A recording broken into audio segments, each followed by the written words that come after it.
என் இனிய உணர்வே! கதையின் தொடர்ச்சி. சாம்பவி அன்று இரவு பார்த்திபன் அறைக்குள் நுழைந்தபோது, அவன் இருப்பு கொள்ளாது அறைக்குள்ளே முன்னும் பின்னும் உலாவிக் கொண்டிருப்பதைக் கண்டாள். என் மனதில் பல குழப்பங்கள் ஏற்பட்டு விட்டிருந்தால், நான் கூண்டில் அடைக்கப்பட்ட மிருகத்தைப் போல அமைதி இல்லாது அறையை அளந்து கொண்டிருப்பேன். அது ஒரு கெட்ட வழக்கம். என்ன செய்வது? பல நாட்களாக வாழ்க்கையோடு படிந்துவிட்ட சில சங்கதிகளை சீக்கிரம் உதறிவிட முடியாது அல்லவா? அவன் ஒரு கடிதத்தில் எழுதியிருந்தது நினைவில் வரவே கலவரத்துடன் அவனை உற்று பார்த்தாள். கோடையின் கொடிய வெப்பம் துவங்கிவிட்டிருந்ததனால் அவள் கணவன் இரவில் எழுந்தால் தாகத்தை தணித்து கொள்ள குளிர்ந்த நீரை ஒரு கூஜாவிலும் ஃப்ரிட்ஜிலிருந்து சில ஐஸ் துண்டுகளை ஃப்ளாஸ்கிலும் போட்டு எடுத்து வந்திருந்தாள்.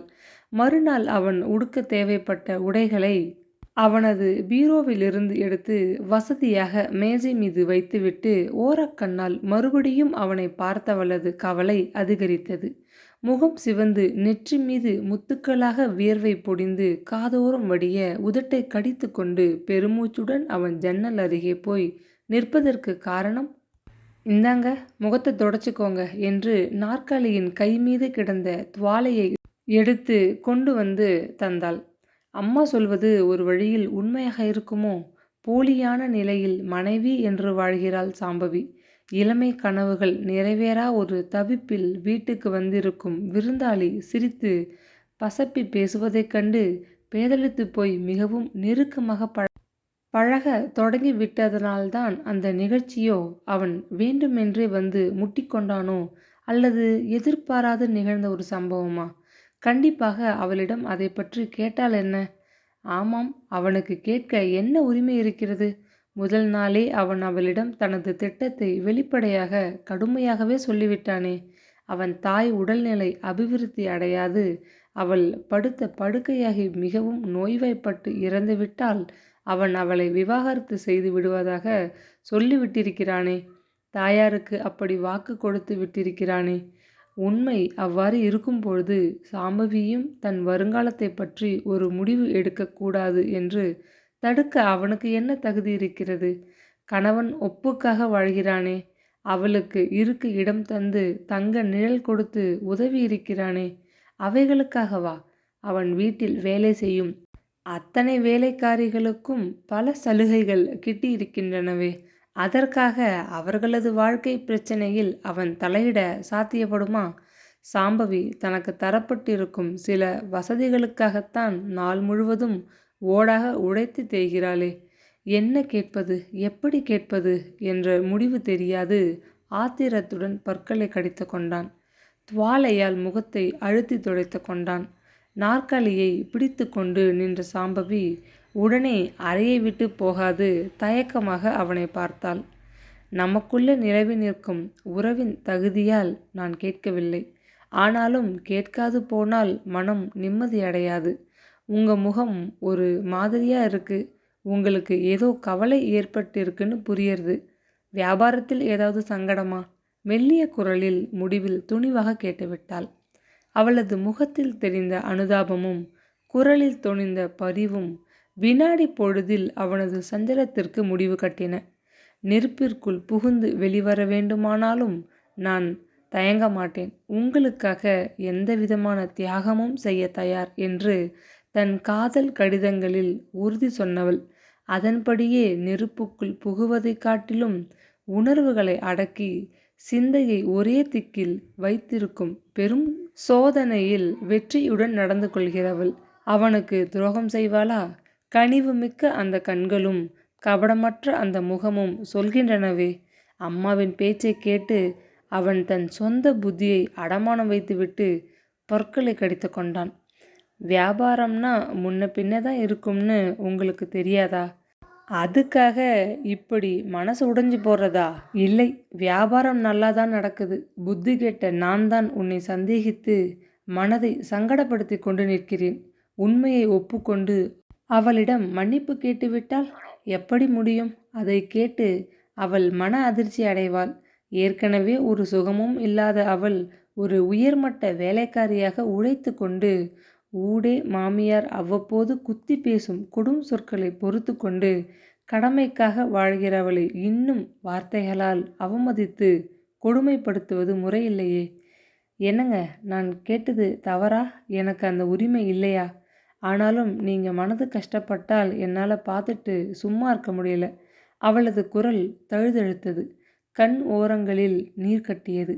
அத்தையின் உடம்பை பற்றி கவலைப்படுறீங்களா? அவங்கள பரிசோதிக்க வந்த டாக்டர் நேத்து உங்ககிட்டேயும் சொல்லிவிட்டதாக என்னிடம் சொன்னாரே. படிப்படியா அத்தை உடம்பு குணமடைஞ்சுக்கிட்டு வரது. அதனால கூடிய சீக்கிரம் அவங்க எழுந்து நிற்கக்கூட முடியும். நடக்கத்தான் கொஞ்ச நாள் பிடிக்கும். காலும் கையும் வலுப்பெற நான் நிதமும் அவைகளுக்கு ஒத்தடம் கொடுத்து பிடிச்சு விடணும்னு சொன்னாரே. தப்பாது நாளைக்கு 3 வேளையும் செய்துட்டு வரேனே. முன்னை விட அவங்க கை தசைகளில் ஒரு தெம்பு ஏற்பட்டிருப்பதாக எனக்கு தோணுது. நான் டாக்டர் இல்லை, ஏதோ தெரிஞ்ச வர சொன்னேன். லேசாக சிரித்தாள். பச்சை குழந்தையுடையது போன்ற அந்த சிரிப்பு அவன் மனதை இதமாக தழுவியது. சாம்பவி அவனுக்கு ஒரு காலம் துரோகம் செய்ய மாட்டாள். கபடமே தெரியாது, எல்லாவற்றையும் வெளிப்படையாக பேசும் குணமுடையவள். தன் வாக்கை காப்பாற்றிக் கொள்ள சகல விதமான தியாகத்திற்கும் தயாராக இருப்பவளாச்சே. சாம்பவி, என்னை மன்னிச்சுக்கோ.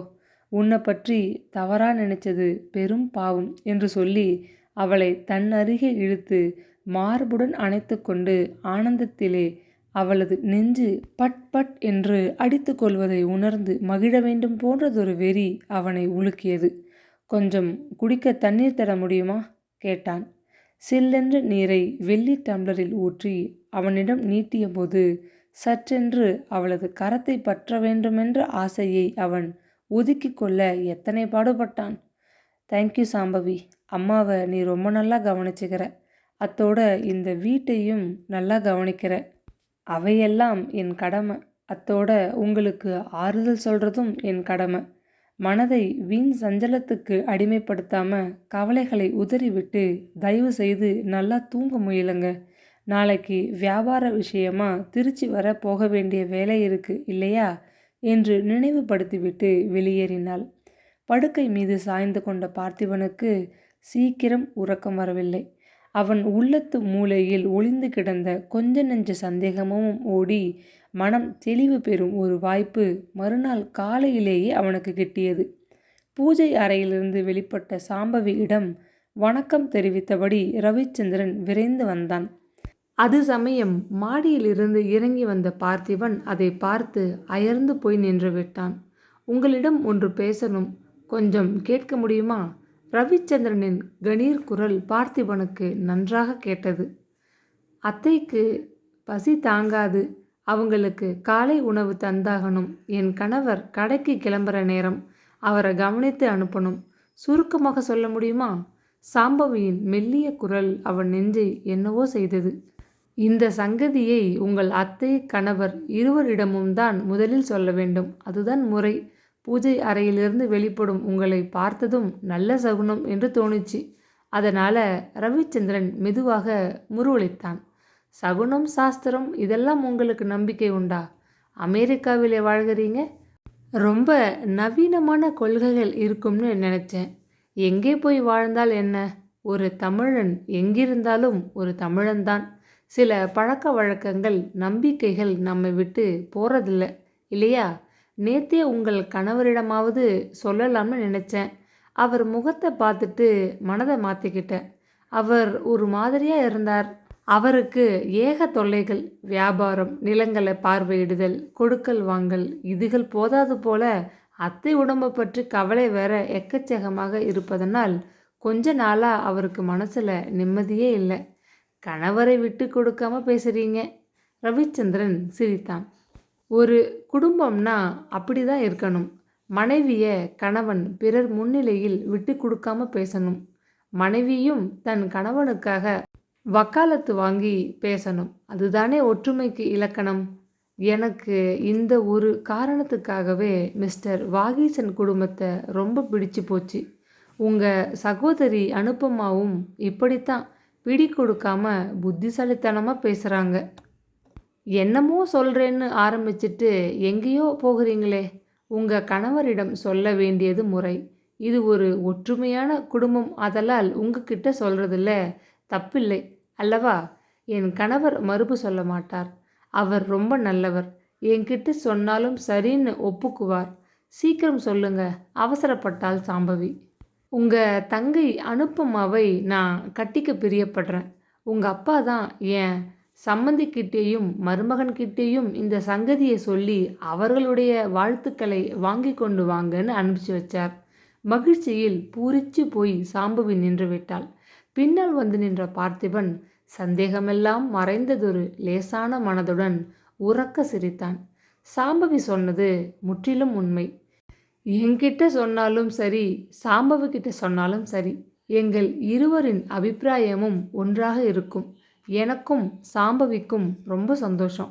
இந்த சுப செய்தியை நீங்களே என் தாயாரிடம் இன்று காலை அவங்க கொஞ்சம் அமைதியாக படுத்திருக்கும் போது சொல்லிவிடுங்க என்று கூறிவிட்டு மனைவியை பெருமிதமாக பார்த்தான்.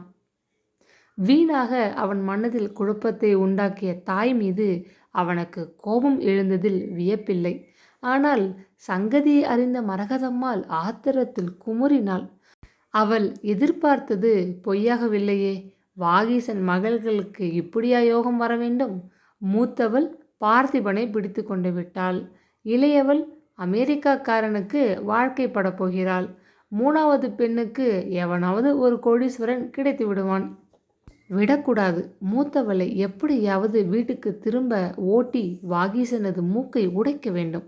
ஆத்திரமும் ஆவேசமுமாக பற்களை கடித்து கொண்டாள் மரகதம்மாள். பிளேலிஸ்ட்டு ஸ்க்ரீனில் தெரியுது. அதை கிளிக் பண்ணிங்கன்னா ஃபுல் எபிசோட் நீங்கள் படிக்க முடியும். தேங்க்யூ.